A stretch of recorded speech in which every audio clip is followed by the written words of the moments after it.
Assalamualaikum warahmatullahi wabarakatuh. Selamat datang di mata kuliah Matematika Fisika 1. Hari ini kita lanjutkan kembali materi matriks ya. Jadi ini pertemuan ke-9, kita lanjutkan materi matriks. Minggu lalu kita sudah pelajari mengenai dasar-dasar matriks ya, atau dari mulai aljabar, definisi, perkalian, komutator, sifat-sifat matriks gitu. Dan hari ini kita akan melakukan atau menyelesaikan sistem persamaan linear dengan matriks. Nah, ini yang sering digunakan dalam persoalan fisika. Biasanya di mekanika atau listrik. Ya, misalkan ini ada contoh nih. Ini ada rangkaian listrik.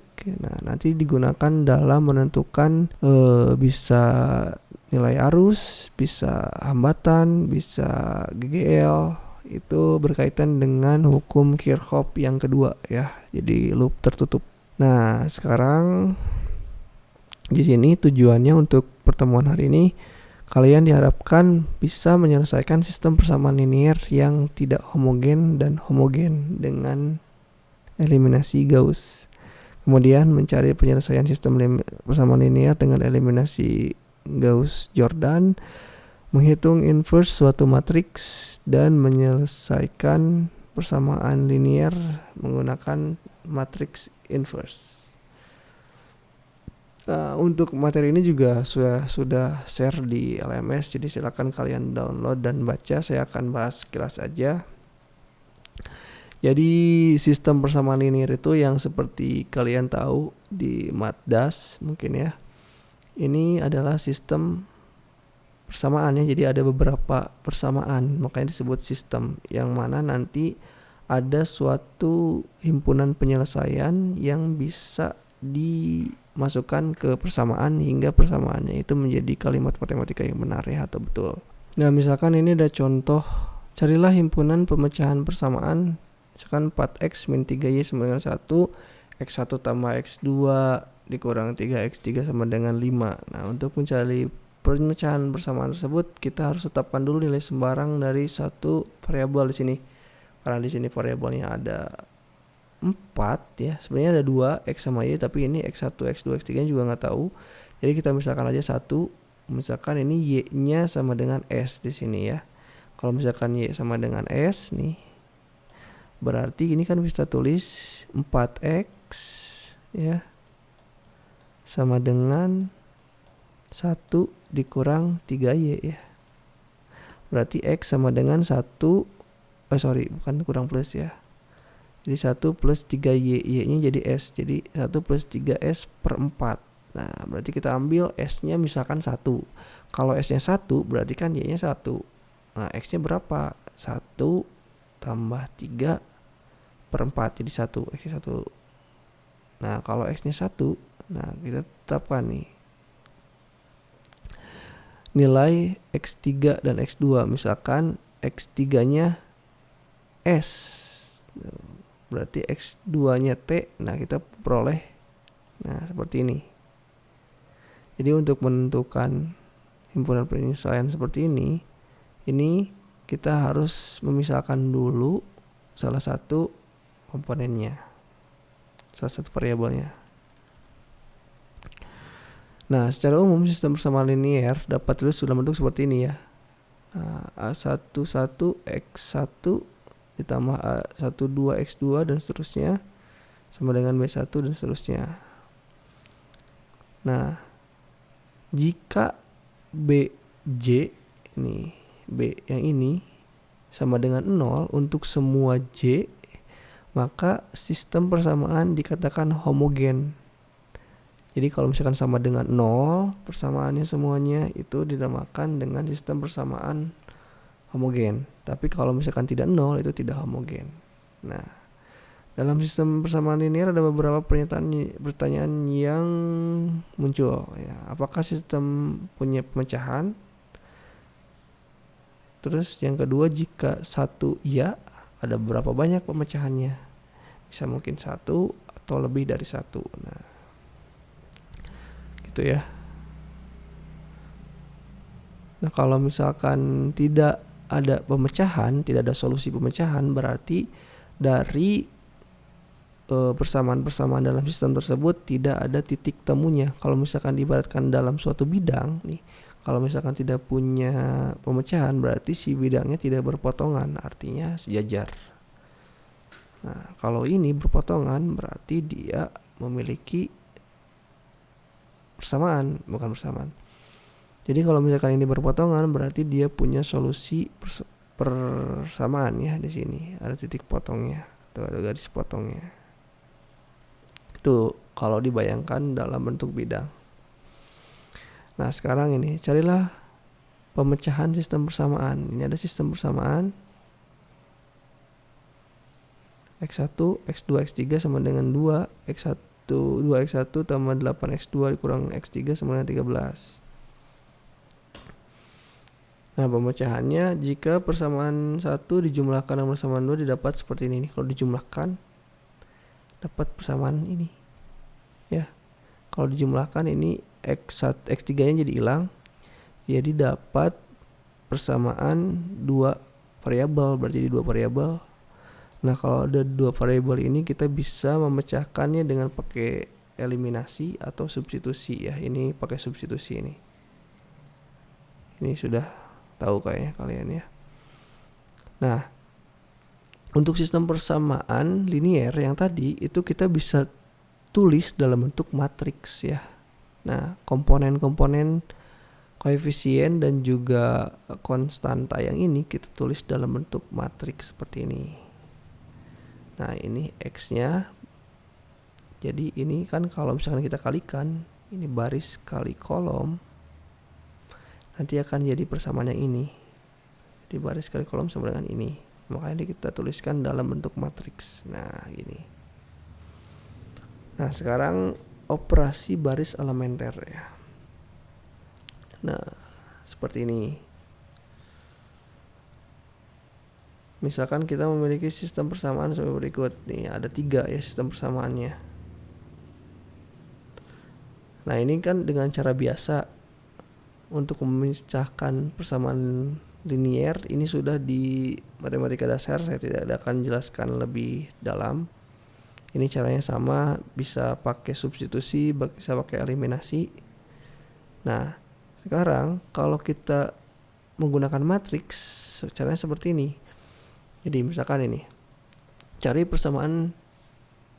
pemecahan sistem persamaan berikut nih, ada 3 persamaan nih. 3x1 dikurang 2x, ini x2 ya.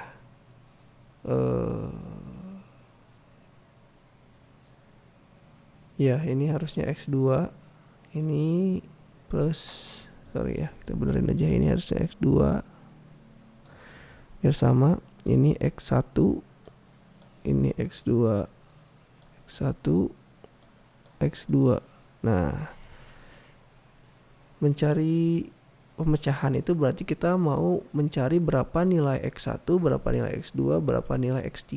Nah, pertama kita buat dulu bentuk matriks augmented atau bentuk matriks dari persamaan linear ini.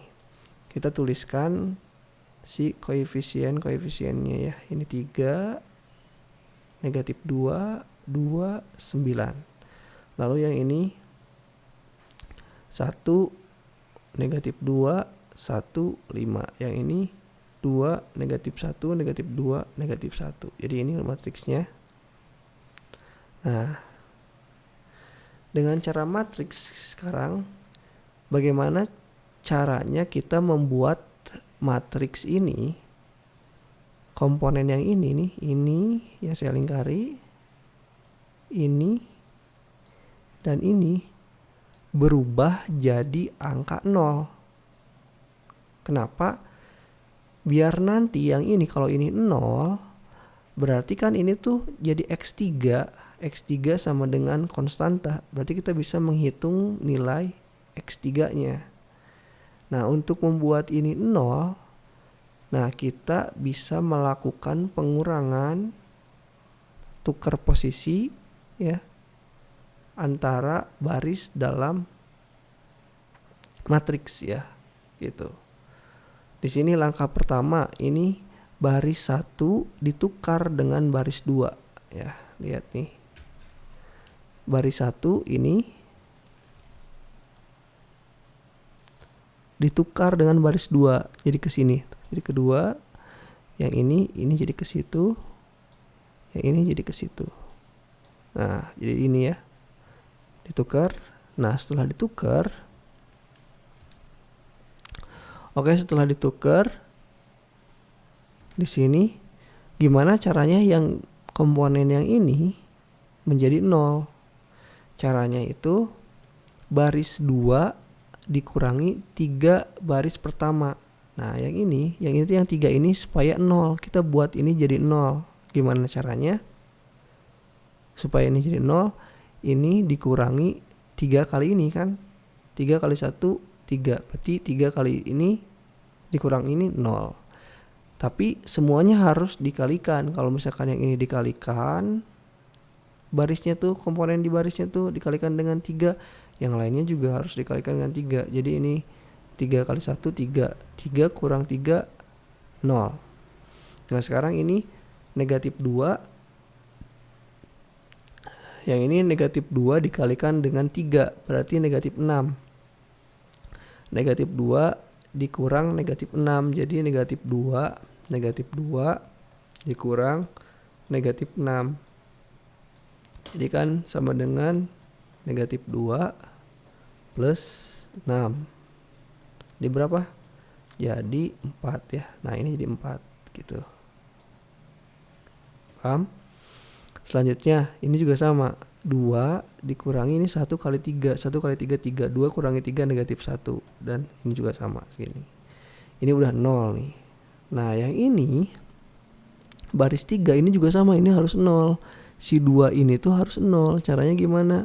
2 dikurangi 2 kali baris yang pertama. Jadi baris ketiga juga sama dikurangi. Kalau yang tadi mau dikurangi 3B, ini dikurangi 2B. Kenapa dikurangi 2B? Nah, yang ini mah karena ini 2 dikurangi 2 supaya jadi 0 kan. Nah, ini juga sama, negatif 1 dikurangi negatif 2 dikali 2, negatif 4. Negatif 1 min 4. Jadi negatif 1 plus 4. Jadi 3 dan seterusnya. Nah, sudah seperti ini. Nah, ini udah dapat seperti ini ya. Nah, sekarang baris, nah yang ini nih, ini gimana caranya si 3 ini jadi 0 juga. Nah, jangan mengurangkan dengan yang atas ya. Kalau dikurangkan dengan yang atas, nanti ini berubah lagi si 0-nya. Nah, supaya ini tetap 0 dan ini jadi 0, kita otak-atik dengan baris yang kedua yang sama-sama 0, komponen yang pertamanya. Jadi ini 3 supaya jadi 0 berarti kan dikurang 3. Ini ada 1 berarti 3 kali 1. Makanya ini ditulis. Oke, sorry tadi yang kelewat ya. Ini baris 2 dikurangi baris 3. Baris 2 tuh yang ini ya. Dikurangi baris ke 3. Sebetulnya ini enggak dipakai yang ini juga sebetulnya bisa. Cuman biar lebih mudah ini pakai ini. Jadi 2-nya baris 2 dikurangi baris 3 yang ini ya, supaya lebih kecil. Ini kan 4 dikurangi 3 jadi 1. Negatif 1 dikurang negatif 4 jadi 3. Negatif 6 dikurang negatif 11 jadi 5. Dapat ini.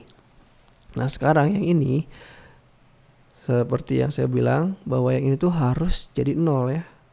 Yang gampang tinggal ini dikurang 3 kali ini ya. Kalau ini jelas ya, 0 dikurang 3 kali 0 juga tetap 0. Ini 3 dikurangi 3 kali 1 kan jadi 0. Nah, ini bukan jadi 0. Yang ini juga sama.